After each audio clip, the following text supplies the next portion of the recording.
US Special Forces have been photographed for the first time in Syria, helping Kurdish fighters as they advance on Islamic State's de facto capital, Raqqa. The pictures were snapped by an agency reporter for AFP. If we cross over to the studio now, we can talk to RT's Murad Gazdev, who has more information on this story. Murad, what actually points to the US Special Forces?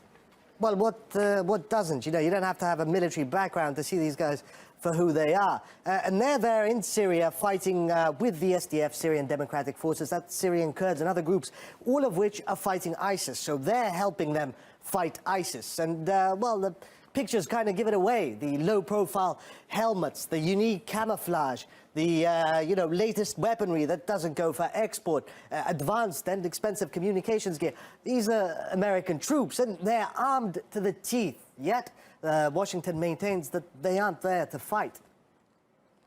They are not on the forward line. They are providing advice and assistance, and again, I'm not going to get into details, but that mission has not changed. Their role has not changed. They are not leading this fight. They are supporting those forces that are at the leading edge. Funnily enough, SDF officials on the ground are reportedly saying that these guys are everywhere. They're on the ground, they're in the air, they're on the front lines where the fighting is taking place, fighting against ISIS. So clearly, you know, if you listen to them, they're involved in the fight. But is this evidence proof enough? Well, we've heard for a while. Obama promised there'd be no boots on the ground in Syria. Well, now you have boots on the ground in Syria. Funny thing is, though, insignia. Often the insignia, American flags, are missing from their uniforms. And you have them, American Special Forces, with YPG, and in this case, YPJ, that's an all-female unit of Kurdish fighters, with their insignia on instead. Certainly, you know, that goes along with the American line of no boots on the ground, though it's no secret. And Washington, in fact, is perhaps been taking it as a bit of a joke. I mean, there's no point in arguing the boots on the ground rhetoric. It's absolutely no point in it. I'm not disputing the fact that we have troops on the ground and they're wearing boots. So there you go. Somebody in Syria is wearing boots. So has Turkey reacted? What have they got to say about it? It's no surprise. Turkey is hacked off, really. You have the Turkish foreign minister now saying that, well, take a listen for yourself.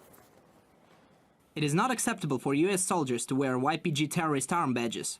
This is double standards, two-faced. The YPG has made more progress against Islamic State than anyone else. Yet Turks consider these guys, as well as all Kurdish military units, apart from Iraqi ones, to be terrorists, blanket. And you now have the United States, a Turkish NATO ally, their special forces wearing YPG insignia. So, you know, Turkey's understandably very upset about this one. RT's Murad Gazdev, thank you for that update.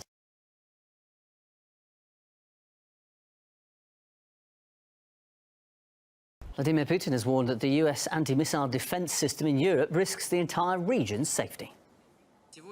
Rockets within a 500-kilometre range are being positioned in Romania now. Rockets with a 1,000-kilometre range are on the way. But what's even worse? These rockets can easily be replaced at any moment with long-range rockets that can travel 2,400 kilometres and no one will notice, even the Romanians.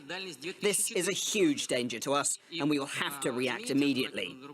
Those parts of Romania that didn't know what it's like to be in the crosshairs will have to face our countermeasures that ensure our safety.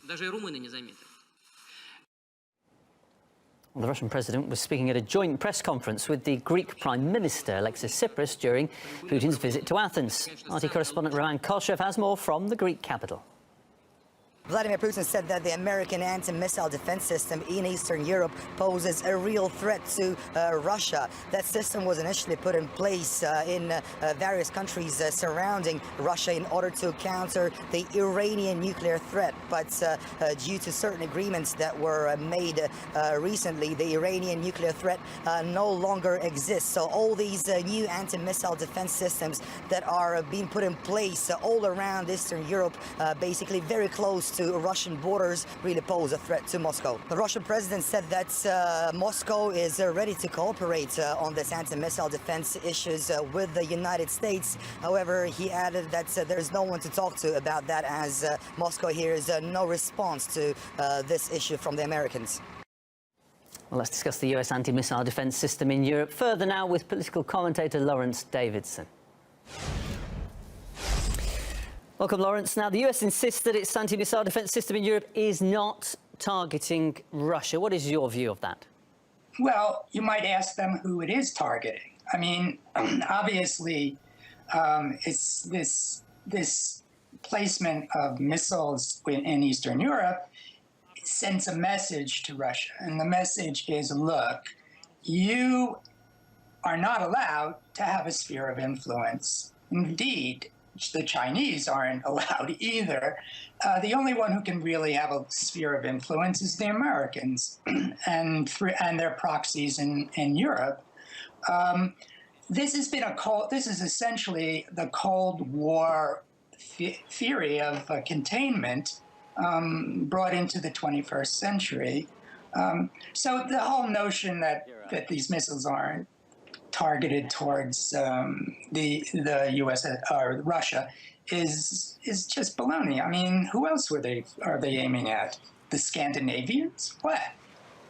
As well as the issue of who they're targeting, another issue is where they're actually located. President Putin said that the US could even place long-range missiles in Romania and do so without the Romanians knowing about it. Is that a likelihood, do you think? Well, I don't know. It depends upon who's in charge in Washington. But in fact, there's precedent, I mean, for this. I mean, you've got, you have the history of missiles in Turkey. And those missiles were interchangeable in many ways as well. I mean, they were, I believe at the time, they were intermediate range missiles, but there's no reason why you can't upgrade the status of these missiles. I think that the Russian government has every reason to be concerned, and the hypocrisy of all this is to be noted. I mean, what would happen if Russia had given intermediate or long-range missiles to the Venezuelans? I mean, Washington would go, pardon the pun, ballistic. So essentially, we've got an opportunistic, potentially neoconservative war party in Washington, particularly among the Republicans. They're putting pressure on Obama and the Democrats. Probably Hillary Clinton has given her okay to this move, and it's a dangerous one. Putin had lots to say about Romania. He actually said that they could be in the crosshairs if the US decides to place long-range missiles there. Did you think that Romania should be worried? I would. In fact, I think they're already in the crosshairs. I mean, what is the Russian response to be? They're going to have to move their own missiles into proximate areas to the eastern border, particularly Romania. I mean, you could always replicate the Warsaw Pact strategy and just put 10,000 tanks on the Romanian border or something like that. I mean, Romania, by soliciting this move, has become a magnet, and Poland too. So you can't have this kind of arms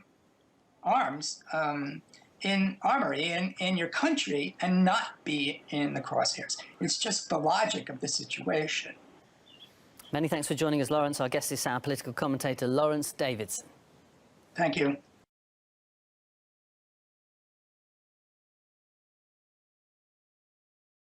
There's breaking news coming into the Situation Room right now. Another U.S. military aircraft has had a close encounter in international airspace. This time, the Pentagon says Chinese fighter jets carried out what they call an unsafe intercept. Brian Todd is tracking this development for us. Brian, what are you finding out? Well, if we're getting this just in from the Pentagon from a U.S. defense official telling CNN that at least 2 Chinese J-11 tactical aircraft, those are fighter jets, that they carried out what's called an unsafe intercept of a U.S. reconnaissance plane over the South China Sea. This occurred on Tuesday, according to the defense official. At one point, these 2 Chinese jets, according to this official, came within 50 feet of the American aircraft. Again, this occurring over the South China Sea. Sea, near those disputed islands that China has been constructing airstrips on and landing military planes on, that they are hotly disputed between China and other nations in that region. Also, the U.S. does not consider them legitimate Chinese territory, Wolf. But again, we're being told 2 Chinese fighter jets, J-11s, came a fairly unsafe distance away from a U.S.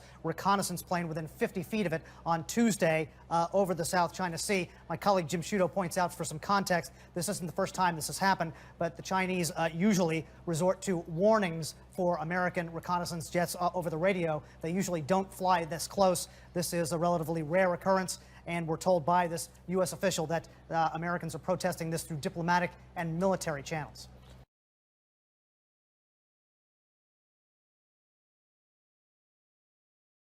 Michael Fuchs, he is a former Deputy Assistant Secretary of State for East Asian and Pacific Affairs and a senior fellow at the Center for American Progress. Great to have you on the program. Thanks, so as we heard there in that piece, as we set this up to the interview, President Obama saying that the lifting of this arms ban is all about normalizing relations with Vietnam, but obviously the prevailing belief is that, no, this is about countering China. How far do you think Vietnam will be willing to go when it comes to this new strategic partnership with the U.S. when it comes to staving off China in the South China Sea? Well, I think that this step today is about both. It's about advancing the U.S.-Vietnam partnership, which has deepened significantly in recent years, and it's also about sending a very strong signal to China about concerns that both the United States and Vietnam have over China's worrying activities in the South China Sea. Now, again, I think that both the United States and Vietnam have very strong interests in avoiding conflict with China, and so does China. But what this is intended to do is show that the United States and that Vietnam are willing to deepen their partnership to uphold regional security in the South China Sea. So I think that that's a very important message that's going to be sent to China about any future steps that it might take in the South China Sea. And how do you think China is going to receive this message? How do you think China will respond to what's happening there in the region with Vietnam, the Philippines also kind of warming relations, getting closer to the United States, and also the global pressure? I mean, you have the UN Arbitration Court ready to rule on China's territorial claims. Obviously, the belief is that, that the court will rule in favor of the Philippines. But, the U.S. has also been challenging China's territorial claims with these sail-bys with the U.S. warships. Do you expect that China will, I guess, increase its activity under this growing global pressure? Well, I think that China, the United States, and the other actors in Asia right now all have their own strategies. And this is turning into basically a dance with increasing tensions as a result. Each party, China, the United States, Vietnam, the Philippines, and the others, are all pursuing their own strategies to protect what they believe are their interests in the South China Sea. And so I think that's in part of the reason why you saw China's response today was not over the top. It believes that it is going to just continue doing what it believes it needs to do to assert its authority in the South China Sea. And the other countries, the United States, Vietnam, and others, are going to continue to do what they need to do to uphold security and international rules and norms in the South China Sea. Now, of course, I think what we want to see happen increasingly is that the United States and China in particular, I think, can need to engage in some sort of a conversation about how to lower tensions and create a security framework in the South China Sea that can lower tensions, that can benefit everyone. But increasingly, we're going to see a dance like this to send signals back and forth to one another. Yeah.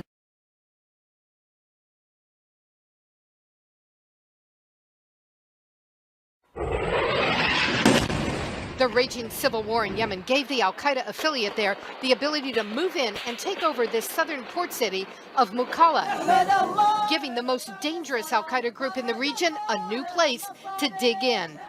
In response, the Pentagon sent in a small number of U.S. troops to advise and assist Saudi and Emirati forces trying to eliminate the al-Qaeda threat. From the Middle East to Africa and beyond, the Obama administration is now involved in multiple small wars, fighting ISIS and al-Qaeda by using special operations forces. Though their numbers are small, using the best trained troops in the U.S. military is a massive commitment. We're helping partners strengthen their security forces from Africa to Afghanistan. Wars that are likely to outlast Obama's presidency. The next president is going to get a whole bunch of small wars in his or her basket. In Libya, there are an estimated 6,000 ISIS fighters and no central government to fight them. We're going to continue to use the full range of our tools to roll ISIL back from Libya. The Pentagon planning how and when to move in. The chairman of the Joint Chiefs of Staff says a top priority to further develop the intelligence that we would need to support operations in Libya. In Somalia, 50 U.S. troops are at remote locations, advising